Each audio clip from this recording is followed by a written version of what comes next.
to give to his main character to wear throughout the 4 books of his Hitchhiker's trilogy, then I thought that a bathrobe would be suitable for me today. For those that are wondering, it has been washed. Now, the naming of a child is a matter of high importance. Obviously not as important as the naming of cats, but very important nonetheless. The naming of things gives shape to them, purpose to them. Names have power. A simple string of letters, when applied to a thing or a person, can instantly create vast depths of ideas, associations, layers of symbolism that have been filtered through thousands of years of culture and history. Even the very sounds of the name itself give us an instinctive feeling about the thing being talked about.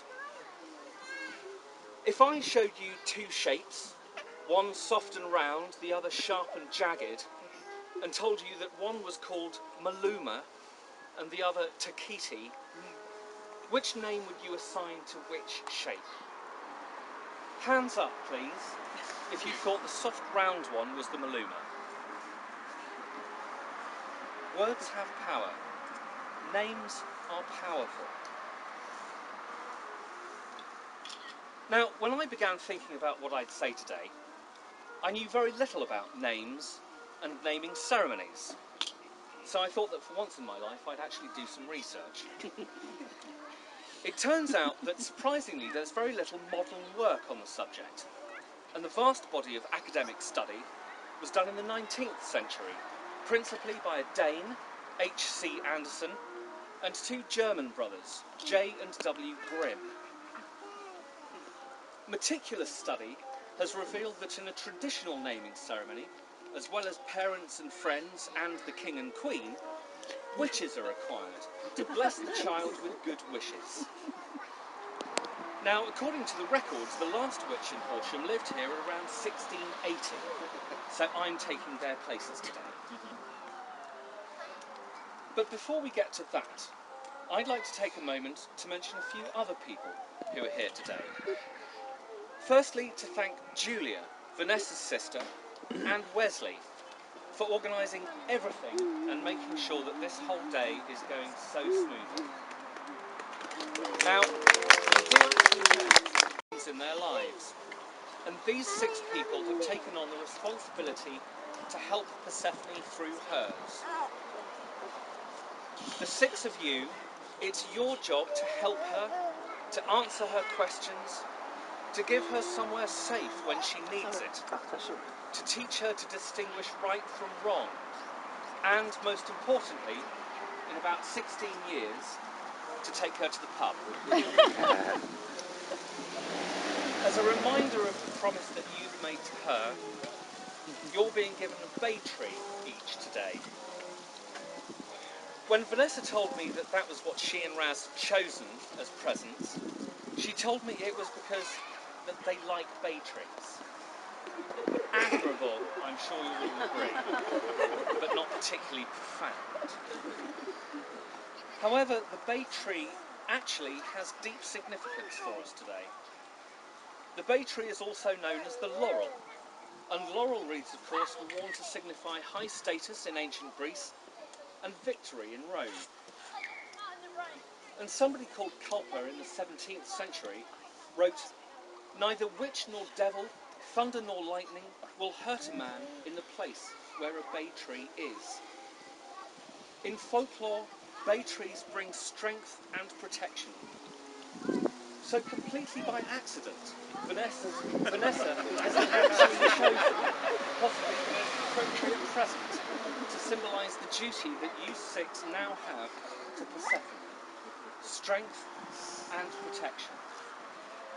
So if the 6 of you would like to come forward, I shall present you with your bay trees. Matt Scott, Ruth Montanaro, Leslie Ann Martin Drew, Trig, Rose Dalton, and William Anderson.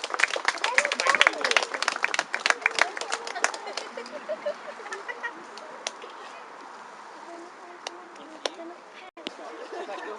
One for you.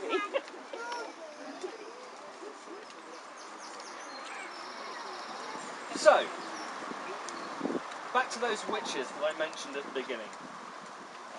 Traditionally, they brought blessings when a child was named, but that task falls to me today. So what blessings can I give to Raz and Vanessa's new child? They should be appropriate, I feel, to her names. Most people associate Persephone with the autumn and the winter, the 6 months of the year that she spent living in the underworld. But it was her absence from the world in these times that led to the cold and the darkness. Her return to us brought the spring. So my first blessing is that, like her namesake, may Persephone bring warmth and light and hope and new life with her wherever she goes. Anira, Vanessa informed me, was the first child born within the NHS and named after Anya in Bevan. The way things are going at the moment, Persephone may be one of the last. But Anira also means snow in Welsh. Waking up on a winter morning to find the world transformed and beautiful is a moment of wonder. And it often means that school and work are cancelled. So may Persephone Anira's life contain beauty and wonder.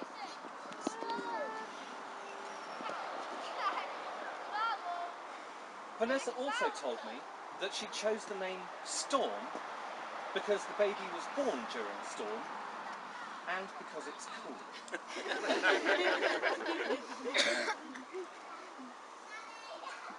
But also, as we all know, in our modern mythology, Storm is also one of the leading members of the X-Men, with the power to control the weather. Like most comic book superheroes, she has faced trials and obstacles while she came to terms with and learned to control her powers, which she did with the help of her friends and her family. And so my third and final blessing is this. May Persephone Anira Storm have the freedom, opportunity and support to discover her talents and interests and to nurture them to their full potential. So I have talked today about names and their power and their meanings. We're all here today to give those names to this child and in doing so to welcome her to the world.